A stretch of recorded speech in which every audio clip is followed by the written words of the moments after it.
মাওলানা রুমির ভাষায়, পানি যতক্ষণ নৌকার বাইরে থাকে ততক্ষণ সে পানি আমাদের জন্য উপকারী এবং সে পানির উপর ভেসে ভেসে আমরা দীর্ঘ পথ সফর করতে পারি। কিন্তু সেই পানি যদি নৌকার মধ্যে ঢুকে যায় তাহলে তা আমাদের মৃত্যুর কারণ হয়ে উঠতে পারে। মাওলানা রুমি মানুষের সুখ ও দুঃখকে অভ্যন্তরীণ বিষয় মনে করতেন, বাহ্যিক বিষয় নয়। আমরা সবাই বর্তমানে এত বেশি ব্যস্ত থাকি যে একাকী দুদণ্ড চিন্তা করার ফুরসত করে উঠতে পারি না। যদি কেউ জিজ্ঞাসা করে তুমি কেমন আছো, কিংবা ইদানিং তো তোমার দেখাই পাওয়া যায় না, ঘটনা কি, আমরা উত্তর দেই, ভাই এত বেশি ব্যস্ত থাকি যে নিজের মাথা চুলকানোরও সময় পাওয়া যায় না। এখন কথা হচ্ছে, জীবনে চলার জন্য কঠোর পরিশ্রম, চেষ্টা, সাধনা চালাতে হবে, এতে দোষের কিছু নেই। কিন্তু এর মধ্যে আমরা নিজেদেরকে সময় দেই না। কম থাক বেশি থাক, আমাদের যা কিছু আছে তা নিয়ে আমরা কখনোই সন্তুষ্ট হতে পারি না। সারাক্ষণ দৌড়ের ওপর থাকা সত্ত্বেও এর মধ্যেই প্রত্যেকে শান্তি পেতে চাই। কিন্তু আমরা আমাদের নিজেদের অস্তিত্বকে এমন সব কাজে ব্যস্ত করে রেখেছি যে আমরা নিজেদের কথা নিজেরাই ভুলে গেছি।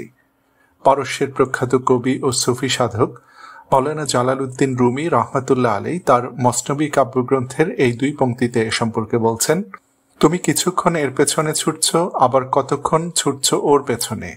এখন একটু নিজের দিকে তাকাও, তাহলেই তুমি সফলকাম হতে পারবে।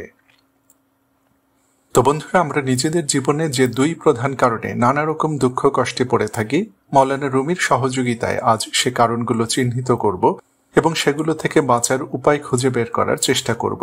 সঙ্গেই থাকুন। হা সাকসেস চ্যানেলের আজকের ভিডিওতে আপনাদের প্রত্যেককে স্বাগত জানাচ্ছি। আমি আবু মারজান।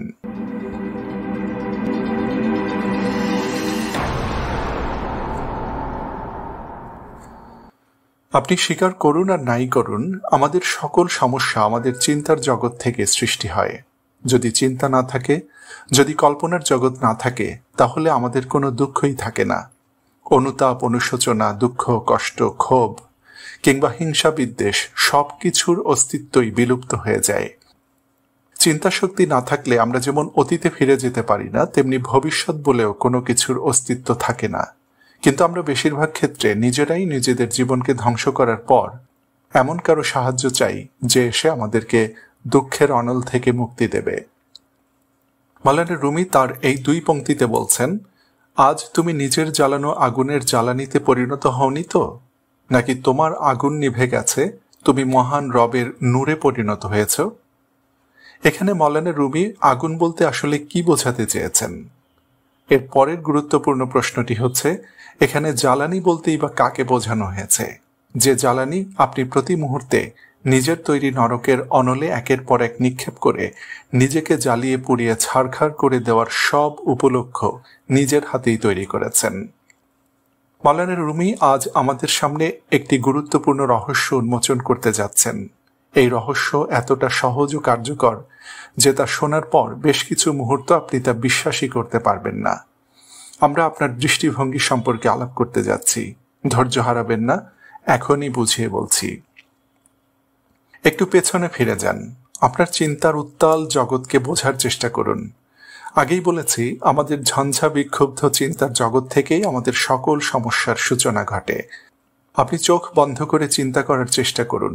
ধরুন আপনি একটি ঘরের মধ্যে বসে আছেন এবং সেই ঘরের বাইরে দিয়ে একটি ভেড়ার পাল চলে যাচ্ছে। ঘরের বেড়ায় একটি ছোট ছিদ্র রয়েছে যা দিয়ে আপনি ভেড়ার পালের চলে যাওয়ার দৃশ্য দেখতে পাচ্ছেন। ভেড়াগুলো কোথা থেকে আসছে অর্থাৎ তাদের অতীত আপনি দেখতে পাচ্ছেন না, এবং কোথায় যাচ্ছে অর্থাৎ তাদের ভবিষ্যৎও আপনার নজরে পড়ছে না। আপনি শুধু তাদের বর্তমান অর্থাৎ তাদের চলে যাওয়ার মুহূর্তটি দেখতে পাচ্ছেন।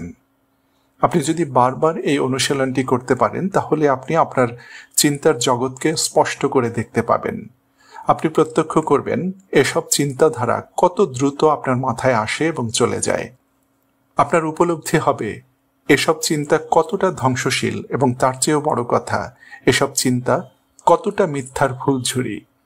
অর্থাৎ যেসব চিন্তাধারা আপনার মস্তিষ্ককে সারাক্ষণ এনগেজ করে রাখে এবং আপনাকে ভয় দেখাতে থাকে, আপনাকে উদ্বিগ্ন করে তোলে, রাতের ঘুম হারাম করে দেয়, তার সবই মিথ্যা।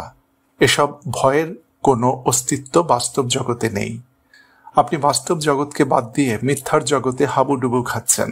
বর্তমান সময়টিকে উপভোগ করার পরিবর্তে এই মুহূর্তটিকে আপনি অতীত কিংবা ভবিষ্যতের চিন্তায় জাহান্নামে পরিণত করছেন। একদল চান আরও বেশি সফল হতে এবং আরও টাকা পয়সার মালিক হতে, অর্থাৎ তারা বর্তমান মুহূর্তটিকে ভবিষ্যৎ সময়ে পরিণত করছেন। আরেক দল বর্তমান সময়টিকে নষ্ট করে অতীতে ফিরে যাচ্ছেন এবং এই মুহূর্তটিকে হিংসা, বিদ্বেষ, অনুতাপ, দুঃখ ও ক্ষোভে পরিণত করছেন।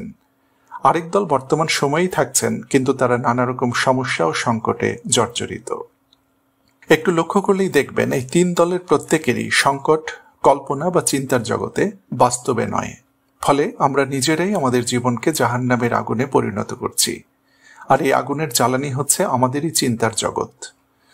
আমরা প্রতিদিন নিজেরাই নিজেদের জীবনকে আগুনে পোড়াচ্ছি। আমাদের মূল সমস্যা হচ্ছে আমরা ধন সম্পদের মোহে অন্ধ হয়ে রয়েছি। এ কারণে মাওলানা রুমি মানুষের সব সমস্যার পেছনে পার্থিব সম্পদের প্রতি আকর্ষণকে দায়ী করেছেন। তিনি মসনবী কাব্যগ্রন্থের এই কবিতায় বলছেন, হে বৎস, তুমি মুক্ত ও স্বাধীন হয়ে যাও। আর কত সোনাদানা টাকা পয়সার দাসত্বের কবলে বন্দী হয়ে থাকবে? তুমি যদি অথৈ সাগর থেকে কলসি ভরে পানি নিতে চাও, তাহলে একদিনের প্রয়োজনের বেশি কি নিতে পারবে? তোমার চোখের কলসের পিপাসা কোনোদিনও মিটবে না। জেনে রেখো, সেদিনই ঝিনুকের ভেতরটা মুক্তায় পূর্ণ হয়েছে, যেদিন সে তার চোখের ক্ষুধা ত্যাগ করতে পেরেছে। আমরা বেশিরভাগ ক্ষেত্রে ভাবি টাকা পয়সা, ধন সম্পদ, গাড়ি বাড়ি জোটাতে পারলেই সুখী হওয়া যাবে, অর্থাৎ আমরা বাহ্যিক উপকরণের মধ্যে সুখ খোঁজার চেষ্টা করি। ভুল বুঝবেন না, আমরা সৎ উপায়ে এসব উপকরণ সংগ্রহের বিরোধিতা করছি না, বরং এসব উপকরণ যদি আপনাকে সত্যিই সুখ দিতে পারে তাহলে তার পেছনে ছোটায় আপত্তি নেই, বরং ভালো, তাতে দেশ ও জাতির কল্যাণ হয়। কিন্তু এসব সংগ্রহ করতে গিয়ে যদি নিজেকেই ভুলে যাই, তখন সেই উপকরণ আমার জন্যে জাহান্নামের আগুনে রূপান্তরিত হবে। মাওলানা রুমির ভাষায়, পানি যতক্ষণ নৌকার বাইরে থাকে ততক্ষণ সে পানি আমাদের জন্য উপকারী এবং সে পানির উপর ভেসে ভেসে আমরা দীর্ঘ পথ সফর করতে পারি। কিন্তু সেই পানি যদি নৌকার মধ্যে ঢুকে যায় তাহলে তা আমাদের মৃত্যুর কারণ হয়ে উঠতে পারে।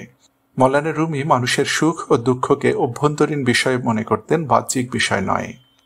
তিনি এই কবিতায় বলছেন, প্রাসাদ বা অট্টালিকায় নয়, বরং তোমার ভেতরেই সুখ খুঁজে নাও। দেখো, কত মানুষ মসজিদের কোণে পড়ে থেকে সুখের সন্ধান পেয়ে গেছে, আরেক দল প্রাসাদের অভ্যন্তরে বসবাস করলেও সুখ নামক অচিন পাখি তাদের কাছে ধরা দেয়নি। যারা শরাব পানের আসরে যোগ দেয় তারা সাময়িক সুখ লাভ করে ঠিকই, কিন্তু এরপরই অনুশোচনা তাদেরকে ঘিরে ধরে। তাই নিজের মধ্যে সুখ খোঁজো, তোমার অন্তরই হলো সুখের ঠিকানা। মাওলানা রুমি যেটি বলতে চান সেটি হচ্ছে, দৌড়ে সবার আগে গিয়ে কি লাভ? একটি স্বর্ণমুদ্রার স্থলে হাজারটা স্বর্ণমুদ্রা নিজের ঝুলিতে থাকলেই বা কি লাভ? তার চেয়ে মানুষ তখনই সুখের সন্ধান পেতে পারে যখন তার শরীর ও মন উভয়ের সুস্বাস্থ্য নিশ্চিত হয়। যার অন্তরে প্রশান্তি রয়েছে, যে ব্যক্তি জীবনের প্রতিটি মুহূর্ত উপভোগ করতে পারছে, হাসি খুশি ও আনন্দে যার জীবন কাটছে, যার চিন্তা ও কাজ করার স্বাধীনতা আছে, সেই ব্যক্তি সুখী। তো বন্ধুরা, আমরা ভিডিওর শেষ প্রান্তে চলে এসেছি। যাওয়ার আগে বলে রাখছি, আপনি যদি 4 ধরনের খারাপ মানুষ চিনে তাদের অনিষ্ট থেকে বাঁচতে চান, তাহলে স্ক্রিনে দেখানো ভিডিওটি আপনারই জন্যে। মনে রাখবেন, আপনার জীবনের সেরা ভবিষ্যৎবাণী করার জন্য অন্য কারো কাছে যাওয়ার প্রয়োজন নেই। আপনি নিজেই আপনার ভবিষ্যৎ গড়ে তুলুন। আপনার সর্বাঙ্গীন সাফল্য ও কল্যাণ কামনা করছি। ভালো থাকুন, সুস্থ থাকুন, সুন্দর থাকুন।